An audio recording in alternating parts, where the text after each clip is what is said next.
These days, I have a lot of clients asking me, Guylaine, what's happening with the planet? And oh yeah, a lot of things is going on. 2 big transit. Well, the good news is that Jupiter, the planet of prosperity and abundance, Jupiter just entered his own sign of Sagittarius. And Sagittarius is the natural sign for the 9th house, meaning searching for the truth. He's the archer looking to find something deep to his life. He's looking for his spirit, and he knows we're all together connected. However, Jupiter, just at the beginning of Sagittarius and going back and forth with Scorpio, at that border, we call that Gandanta. And that means the two are mixing, and they don't really mix. Water and fire, they don't like each other. It creates perturbation, it creates problem. But Gandanta mean, Gan mean a knot, and Anta mean at the end. So we're also facing a big knot into our life, meaning a trauma or some deep issue or some difficulties that we just don't know how to resolve it.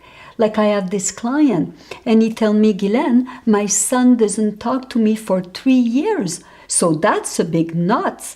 Or I have a lady who tell me, Guylaine, my house, I cannot sell it. It's been 5 years. I cannot go on with my life. That's another big knot. So whatever is happening to our life, we feel, and if we try to unravel the knot, it could become more stiff, more rigid, more intense, or it could break. So what is the solution? What to do? So we have to learn to be very patient. We have to learn to be very, almost like sit back, reflect, and try to decipher or try to learn what is the message, what I'm supposed to learn in this intense time. And it is intense because, again, the constellation that it's going to, and don't forget, I'm talking about Vedic astrology, it's the constellation of the either Giesta or Mula in that Sagittarius. And these constellations are very difficult. They express the maximum intensity for the emotion to be there. So that knot is very hurtful. It's very painful. And how we can resolve it. And sometimes maybe we cannot resolve it. Maybe it will be like this. But it's a test for us to go, okay, is that making my heart harder and bitter and with full of resentment?